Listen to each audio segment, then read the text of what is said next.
Au sommaire de ce nouveau numéro, nous partirons dans les eaux de la mer du Japon où une créature légendaire hante les profondeurs. C'est le calmar géant. Un homme est bien décidé à le trouver. Aux États-Unis et en France, des expériences sont menées sur le cerveau. Le but, essayer d'en comprendre le fonctionnement pour mieux l'utiliser. Direction ensuite les glaciers alpins. Une menace pèse sur la population qui vit à leur côté. C'est pour assurer sa sécurité que 2 hommes descendent dans les entrailles de ces monstres de glace. À Madagascar, la forêt court le danger de finir vidée de sa faune. Un couple de vétérinaires mène l'enquête pour dénoncer ce trafic. Un sportif de haut niveau a décidé de s'attaquer au record du monde d'apnée statique. Pour cela, il va devoir suivre un entraînement draconien. Nous nous rendrons ensuite en Sibérie où 2 aventuriers vont rallier à pied la Russie au Canada. Mais c'est sans compter sur les ours et une banquise hostile. Une découverte extraordinaire a été faite dans les contrées arides du Pakistan.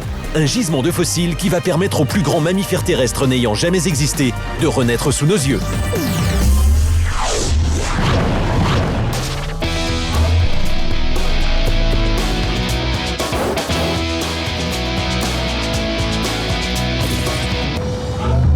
Toutes les mers du monde n'ont pas encore révélé leurs secrets. Dans la mer du Japon, le voile va être levé sur un mystère des abysses, le calmar géant. Un animal légendaire qui peut atteindre 20 mètres de long. Le docteur Tsunemi Kubodera traque la créature depuis plus de 20 ans. À ce jour, les seules informations qu'il a pu récolter, il les doit aux 3 carcasses échouées qu'il a analysées. Mais il ne sait rien encore sur la vie de l'animal et rêve de le voir évoluer dans son environnement naturel. Rien que la taille suffit à rendre cette créature inimaginable. C'est surprenant, même pour un biologiste, qu'une bête aussi grande existe. Même si parfois on trouve des spécimens échoués, on ne sait presque rien sur eux, rien. Leur vie est totalement énigmatique. C'est une légende vivante, énorme, inquiétante et fascinante. Une légende vivante qu'apprécie le cachalot, son seul prédateur. Il n'hésite pas à descendre à plus de 2000 mètres de profondeur pour affronter et remonter sa proie à la surface. Kubodera est bien décidé à trouver et photographier le calmar géant. Il prend place aux côtés du docteur Amado, un spécialiste des cachalots. Ensemble, ils placent des sondes sur le dos des cétacés en espérant qu'ils les conduisent au calmar géant, leur proie favorite.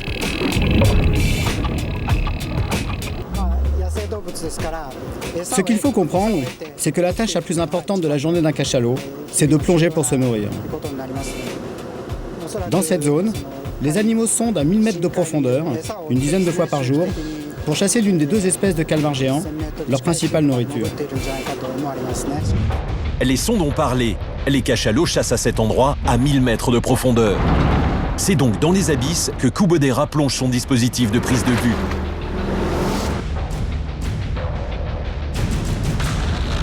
Après 3 longues heures d'attente, la ligne est remontée. Elle semble alourdie par quelque chose.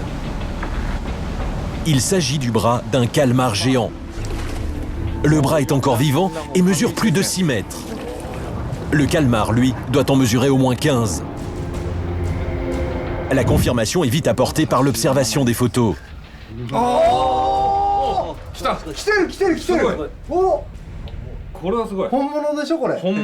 Alors voilà, il tire sur l'appât. Fort de ces résultats encourageants, une opération de grande envergure est menée en mer du Japon. Cette fois, Kubodera va enfin filmer l'animal dans son milieu naturel. Un robot muni d'une caméra est placé devant l'appât. À bord du bateau, les yeux sont rivés sur les écrans de contrôle. Très vite, le calmar fait son apparition. La légende des mers rejoint enfin la réalité. Kubodera, lui, songe déjà à partir à la rencontre du monstre des profondeurs à bord d'un sous-marin.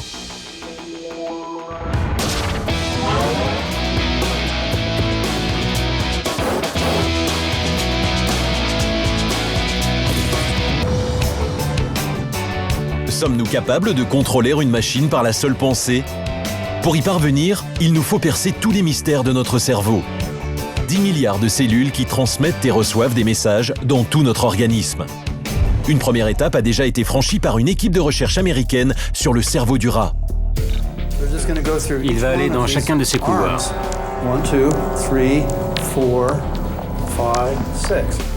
Les scientifiques réussissent à diriger le rat. Il obéit aux ordres comme un véritable robot. Ils agissent sur le cerveau du rat et lui donnent des ordres. C'est par une impulsion électrique dans son cerveau qu'il le commande. Si l'impulsion se dirige vers sa moustache gauche, l'animal tournera dans cette direction. Et pour l'encourager, les scientifiques stimulent à distance une autre zone du cerveau du rat, la zone du plaisir. Ainsi, s'il veut être satisfait, le rat aura plutôt intérêt à obéir aux signaux envoyés. Une expérience qui fait froid dans le dos. Les scientifiques peuvent donc prendre le contrôle du cerveau du rat. Et chez l'homme, c'est tout le contraire qu'a réussi une équipe de l'Université de Rennes. Ils ont mis au point un logiciel contrôlable par la pensée. Un casque placé sur la tête de ce cobaye humain est relié à l'ordinateur par toute une série d'électrodes. L'homme va réussir à déplacer un ballon grâce au mouvement de ses mains. Le ballon se déplacera à gauche par un geste de la main gauche, à droite par un geste de la main droite. La seconde étape de cette expérience est incroyable. Le cerveau humain est-il capable de déplacer le ballon par la seule pensée du geste ?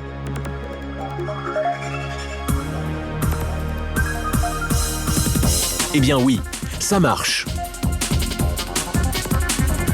En pensant simplement au mouvement de la main, une information est envoyée au cerveau. L'ordinateur fait le reste. Il est capable d'analyser la pensée de notre cobaye. Mais à qui peut profiter un tel logiciel révolutionnaire ? C'est l'assistance de personnes handicapées, notamment des personnes qui sont complètement paralysées, qui n'ont plus de motricité, qui ne peuvent plus communiquer avec l'extérieur. Là, c'est un nouveau moyen pour eux, un nouveau canal de communication pour renouer le dialogue avec l'environnement extérieur à partir de leur activité cérébrale. Déjà, des études plus poussées sont menées sur ce logiciel. Les scientifiques travaillent sur la possibilité pour les personnes handicapées d'utiliser un ordinateur et de surfer sur Internet sans avoir besoin de souris. La maîtrise de notre cerveau n'aura donc bientôt plus de mystère pour le monde de la science.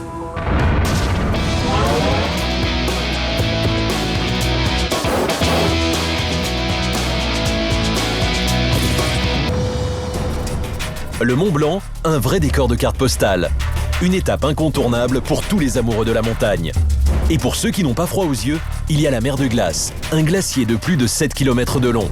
Un terrain de découverte extraordinaire qui n'est pas sans danger pour ceux qui s'y aventurent. Ce glacier représente aussi une véritable menace pour la population qui vit à ses côtés. Dans ses entrailles se cache une bombe à retardement. Il y a moins d'un siècle, un village entier a été rayé de la carte. Un drame qui reste dans les mémoires et qui coûta la vie à 175 personnes. Comment un tel drame a-t-il pu se produire ? Chaque été, lors de la fonte des neiges, d'impressionnants torrents se forment à la surface du glacier. Ils plongent dans des moulins, des cavités creusées dans la glace, et forment parfois d'énormes poches d'eau. Sous l'action de la pression, ces poches peuvent entraîner l'explosion d'une partie du glacier, libérant ainsi un mur d'eau qui dévale les flancs de la montagne, ravageant tout sur son passage. C'est donc pour s'assurer que la population de Chamonix ne court aucun danger que Luc Moreau, glaciologue, et Peter Karsten, spéléologue, descendent au plus profond de la mer de glace. On a très peu d'informations sur ce risque-là, parce que c'est très difficile d'aller à l'intérieur des glaciers. Les moulins, c'est la seule solution que l'on a pour voir l'intérieur de glaciers, voir avec les yeux les circulations. Est-ce que l'eau est retenue ? Est-ce que l'eau circule toujours ? C'est la nuit qu'il faut s'aventurer dans le glacier. Les températures y sont plus basses, écartant tout risque de fonte des glaces et de montée subite des eaux. Pour Luc et Peter, le danger est bien réel. Mais ils doivent continuer car au bout de la galerie se trouve peut-être une poche d'eau. Après 75 mètres de progression, c'est l'impasse. Le passage se rétrécit et l'eau s'enfuit sous la glace. Impossible alors à nos deux hommes de savoir si une poche d'eau s'est formée. Il leur faut donc revenir en été pour profiter du débit plus important du torrent et réaliser une nouvelle expérience. Lèveront-ils enfin le voile sur ce mystère ? Tu es prêt pour la coloration ? Luc verse un colorant très puissant dans le torrent qui lui donne une teinte rose facilement détectable. Un tout petit peu de cette matière permet de colorer une grande quantité d'eau et donc ça permet de pouvoir, quelques kilomètres plus loin, essayer de retrouver un peu de coloration et de chronométrer donc, le temps que l'eau met de ce point jusqu'à l'arrivée. Si l'eau teintée en rose ne ressort pas là où Peter se trouve, ce sera la preuve qu'elle a été retenue et qu'une poche d'eau menace la population. Mais 2h30 plus tard, l'eau teintée fait enfin son apparition sous les yeux de Peter. Aucune poche d'eau ne s'est donc formée sous la glace. Le résultat est rassurant pour les habitants. Tout danger ici est écarté.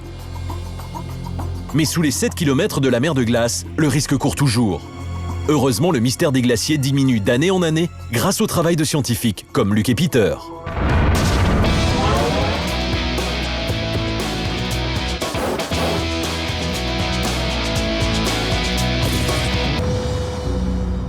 Madagascar, un des derniers paradis sur Terre. La faune et la flore y sont uniques au monde. 80% des espèces animales n'existent nulle part ailleurs. Mais une menace pèse sur les animaux les plus rares de l'île. Si le commerce de certaines espèces est légal, pour beaucoup d'autres, il est totalement interdit.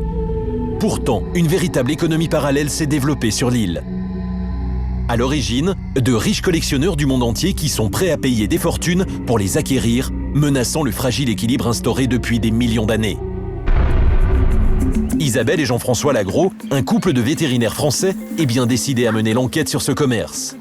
C'est en famille qu'ils tentent de comprendre comment le trafic des animaux a pu autant se développer en quelques années. C'est en train de devenir turquoise, ça change. Aéroport international d'Ivato, à quelques kilomètres de la capitale. C'est d'ici que chaque année, des milliers d'animaux sont exportés en toute légalité sous le contrôle des agents des eaux et forêts. Au total, il y a combien d'animaux dans cette commande-là? Au total 2000. Oui, oui. Et sur cela, il n'y a pas de limite. Il n'y a pas de quota d'exportation. C'est soumis uniquement aux autorisations des eaux et forêts. Pas de quota, pas de limite pour certaines espèces, les règles sont floues et soumises au bon vouloir des autorités. Néanmoins, les caisses sont contrôlées car elles peuvent renfermer des animaux totalement interdits à l'exportation. Mais d'où proviennent ces animaux? C'est un chasseur qui apportera la réponse au couple. Toi, tu as amené les animaux. Les animaux. Est-ce que tu descends sur le terrain? Tu vas aller chasser des animaux? Jeudi ou vendredi? Est-ce qu'on pourrait venir avec toi sur le terrain pour voir comment tu travailles? Oui? Ah, ce sera avec plaisir. Vrai?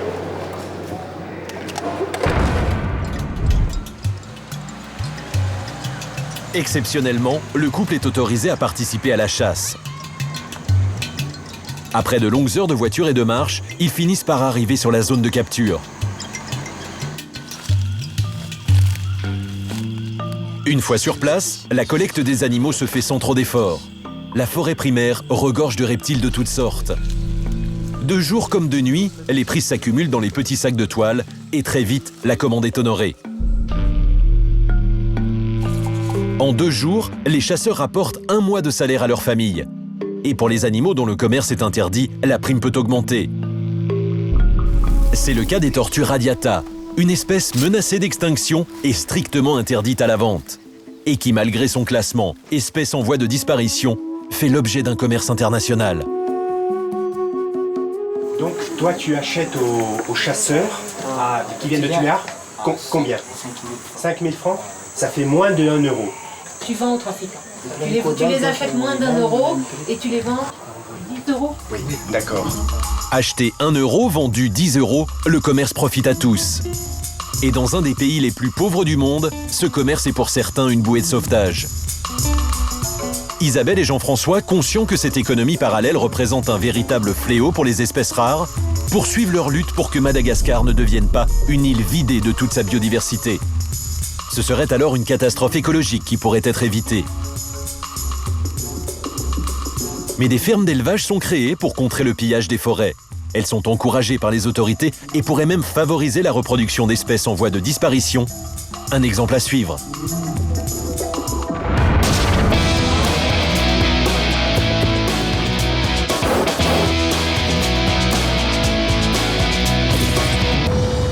La Méditerranée. Pour beaucoup d'entre nous, chaque été, ces eaux claires sont une destination de détente et de farniente. Mais pour Stéphane Mifsud, apnéiste, il n'en est rien.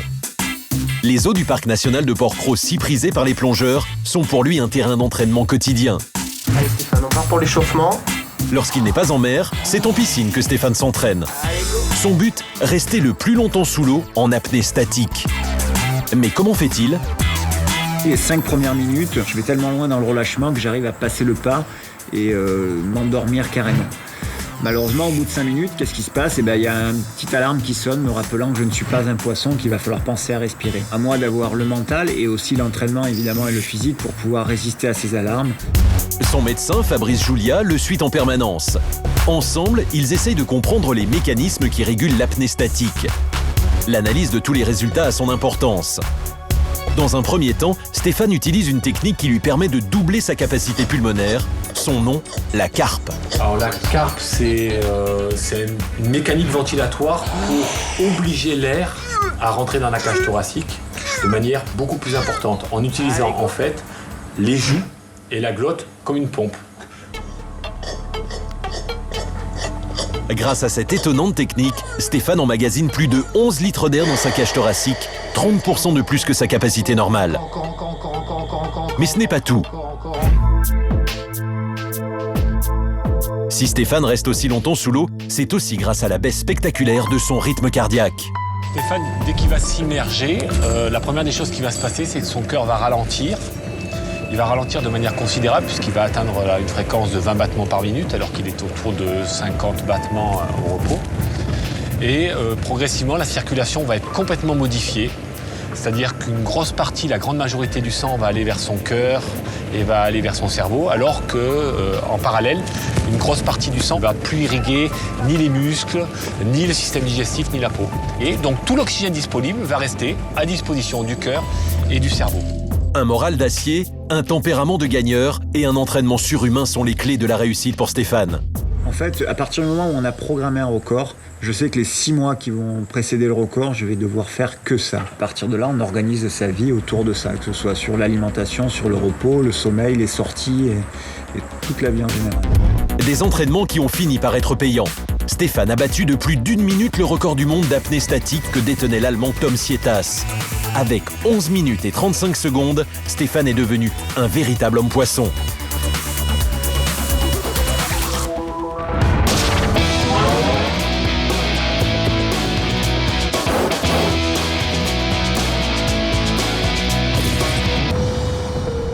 La Sibérie, aux confins de la Russie. C'est d'ici que 2 aventuriers, Arnaud Tortel et Rodolphe André, décident de partir pour tenter une première. Rallier à pied le Canada en passant par le pôle Nord. Nous sommes en hiver, les températures peuvent atteindre des extrêmes et descendre parfois à moins 70 degrés. L'océan gelé qui sépare les 2 continents doit être suffisamment solide pour permettre la traversée en cette saison.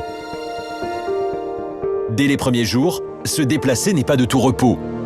La banquise est fragilisée par le réchauffement climatique et la glace devient parfois coupante comme des lames de rasoir. Les traîneaux en souffrent. 2 endroits, il y en a un énorme. On a un des traîneaux qui est déchiré dessous et le mien derrière et le sien derrière. Donc les 2 traîneaux sont touchés et abîmés. Les traîneaux sont facilement réparables, mais d'autres dangers les guettent. À leur réveil, une autre mauvaise surprise les attend, bien plus inquiétante celle-ci. Des traces d'ours autour de la toile de tente. Il est venu là et il arrivait de là certainement. L'angoisse peut se lire sur le visage de Rodolphe. L'ours blanc est un redoutable tueur. Le prédateur les suit inaperçu sur plusieurs kilomètres. À quelques occasions, il tente de s'approcher. Non, tu tires devant. Une seule solution s'offre à Rodolphe et Arnaud, essayer de faire fuir l'animal. Découragé, l'ours finit par partir. Mais pour combien de temps? Quelques jours plus tard, au petit matin, alors qu'ils s'apprêtent à sortir de la tente, le plantigrade est à nouveau là, à les observer. La confrontation semble inévitable. Cette fois encore, l'animal abandonne la partie. Mais l'inquiétude des 2 hommes est palpable. On va essayer de se débrouiller. Et s'ils viennent nous chasser, il y a de fortes chances qu'ils reviennent ce soir, demain. C'est l'angoisse, hein. L'ours ne reviendra plus, mais la traversée n'est pas facilitée pour autant. Le terrain très accidenté rend l'avancée pénible et endommage à nouveau les traîneaux. Et quand les conditions de terrain sont idéales, c'est la météo qui joue contre eux. Une immense craque est apparue dans la glace. On a déjà franchi plus large, mais on n'a pas franchi aussi peu épais. Dès comme ça, on en passe 3-4 par jour maintenant. Donc là, voilà, l'embarcation est faite. On est prêt à partir. Les traîneaux transformés en frêle embarcation leur permettent de traverser. Plus loin, ce sont des barrières de glace qui se dressent devant eux et les franchissements demandent d'énormes efforts. Épuisés, Arnaud et Rodolphe sont contraints de réduire leur temps de marche quotidien. Les arrêts sont de plus en plus fréquents.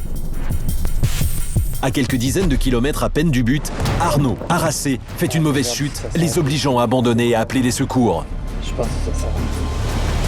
C'est un hélicoptère canadien qui récupère les deux aventuriers. Leur abandon n'est pas pour autant une défaite. Ils ont réalisé un véritable exploit, rallier la Sibérie au continent nord-américain en 106 jours.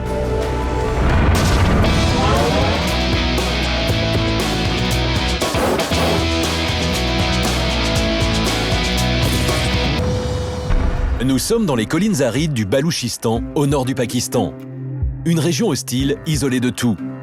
C'est dans ce paysage de pierre et de sable qu'il y a un siècle, on a découvert des ossements du plus grand mammifère terrestre au monde. Un rhinocéros sans cornes, vieux de 30 millions d'années. Son nom, le Baluchitherium. Personne n'a encore réussi à reconstituer entièrement le squelette du géant disparu. Jean-Loup Welcome, paléontologue, est bien décidé à y arriver.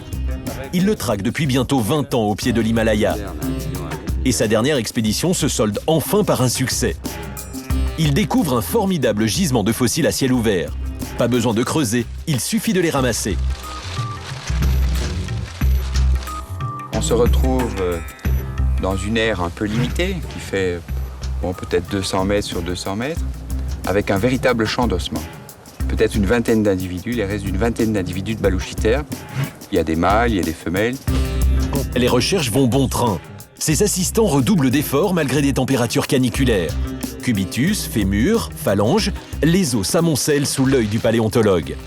Ils sont soigneusement identifiés, rangés dans des cantines métalliques. Grâce à tous ces ossements, Jean-Loup va enfin pouvoir redonner une silhouette à ce lointain cousin du rhinocéros. Bientôt, il renaîtra sous les yeux du scientifique.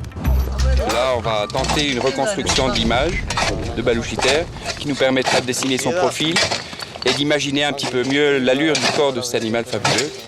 Le colosse, petit à petit, se dessine. 8 mètres de long, plus de 6 mètres de haut. Une rapide estimation du paléontologue laisse penser qu'il devait peser au moins 20 tonnes.